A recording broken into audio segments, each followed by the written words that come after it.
The rise of the scrolling beat-em-up genre continues, with Double Dragon having another shot at a comeback after the less than stellar Double Dragon 4 in 2017. The last time we got a good game in the series was 2012's Double Dragon Neon. In 2023, Secret Base wants to give us a worthy successor to Neon and put the franchise back in the beat-em-up conversation. Have they succeeded? Let's find out in the XboxEra review of Double Dragon Gaiden, Rise of the Dragons.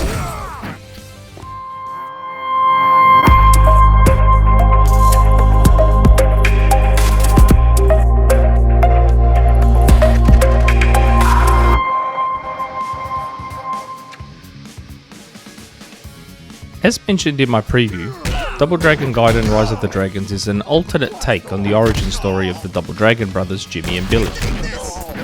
Your mission is to rid a nuclear-devastated New York of the gangs that have now overrun it. But this time around it won't just be the two of you. Uncle Martin and Marion, yes, that Marion, are also at the ready to dole out the punishment alongside you. Speaking of punishment, therein lies the first of two pretty major shifts to the franchise, the combat. Anyone who played the original Double Dragon games will remember the slow, clunky and punishing combat that didn't allow for more commonplace tactics like cheesing and any form of decent crowd control options. Rise of the Dragons looks to mostly change that. While cheesing still isn't really much of an option, crowd control is now a massive focus for this game, both through the additions of special moves, most of which are quite reminiscent of Streets of Rage, and tag team combat a la Marvel vs. Capcom. All of this is powered by a new special meter which is fed by your performance in combat. You can't tag in your partner or perform special moves until the meter allows it. Crowd control tactics are also rewarded. Perform a move that takes out 3 or more enemies in one hit, you're given a healing item as well as bonus money. The more enemies you can KO in a single go, the better the healing item and the amount of money drop increases. But how does the combat feel? Well, that's an interesting question. As someone who has played most of the Double Dragon games of the past, it's arguably the best feeling iteration of the game. However, compared to its contemporaries, it feels a little slow and clunky in most instances, which I'm assuming was the developer trying to strike a balance between modernising the game while not straying too far from the feel of the original games. To make matters worse, there are some fairly baffling control scheme decisions at play here which make the game more cumbersome to play than it needed to be. I understand why some developers want to do things their own way, but sometimes control scheme conventions stay consistent for a reason. Functions that would be muscle memory for most, double tap to run, your punch and attack button also being your item pickup, walking up to enemies to grab them, all these things are now assigned to their own button, and to this point in time I can't work out the benefit. Generally, when a game breaks with control scheme conventions, there's a reason for it, like introducing a new fun mechanic that requires some adjustment, but is so enjoyable you eventually get used to it. Not here. No matter how long I played the game, I kept finding myself trying to double tap to run or pressing attack to pick up items. All it meant was that I rarely ever used combat options available to me like grab, because having all these options on dedicated buttons simply made the combat more convoluted than it needed to be. If it ain't broke, don't fix it. It actually winds up making the game fairly difficult compared to other scrolling beat-em-ups, to the point where I needed to make use of the various accessibility options to make the game a bit easier to make it through. Even then it wasn't exactly a walk in the park, even for someone with a little more experience with these types of games. When combined with some pretty difficult boss battles, some may find the whole thing a touch frustrating. Some of this is alleviated depending on the character you choose to play as, and the game does a fantastic job of making all the characters feel very different from each other, more so than any other game I've played in the genre. As an example, Jimmy and Billy feel genuinely different from each other. One is faster, the other is stronger, one can juggle enemies, while the other has better crowd control special moves. This really encourages you to try and unlock more characters to get a feel for who you like for future runs. Future runs, you ask? Well, this leads us to the second shift in the franchise, the roguelite elements. Now, while most will groan at the idea of roguelite elements in a scrolling beat-em-up, it actually fits pretty well here, and if you think about it, the history of the genre and how these games are generally structured, I'm surprised it's actually not more common. While Rise of the Dragons isn't the first to do it, as far as I'm aware, it's the first time a big-name franchise has implemented such elements.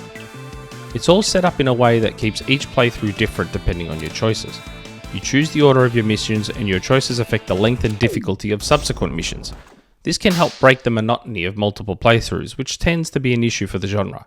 As mentioned earlier, money is everywhere and it can be used to buy temporary end mission upgrades, which last for your run and many are stackable, or you can choose to save some of your money, or all of it, to revive dead players to further your run. But be aware, as you pay to revive a player, it becomes more expensive going forward. It's a neat mechanic that adds a little more attention to the game, forcing you to be more careful and measured in how you play it. You can also buy and unlock tokens, which can be used to unlock characters. There are 13 in total.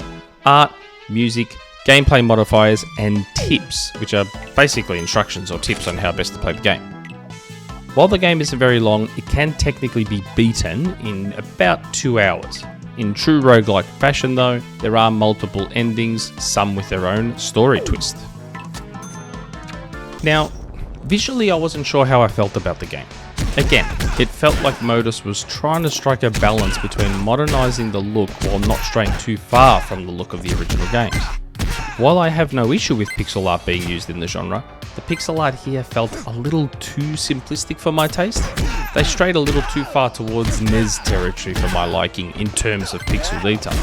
Having said that, the animation quality is surprisingly high given the simplicity of the pixel art. The environments are bright, colourful and quite interactive. They want you to try and break everything you can see in order to get as much money as possible to get upgrades or revive yourself if you die. There's some really nice variety in the missions with unique little touches accompanying each.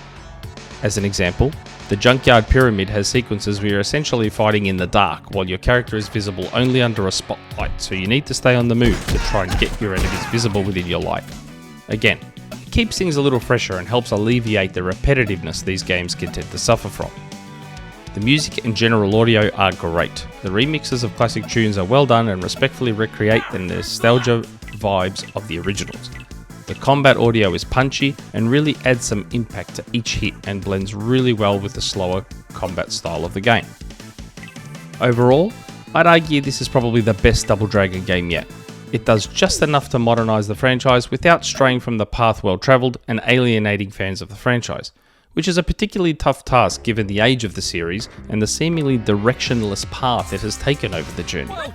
The omission of online co-op is a bummer, but given the state of online co-op and scrolling beat-em-ups, I feel like this complaint loses more and more steam with every game that doesn't include it.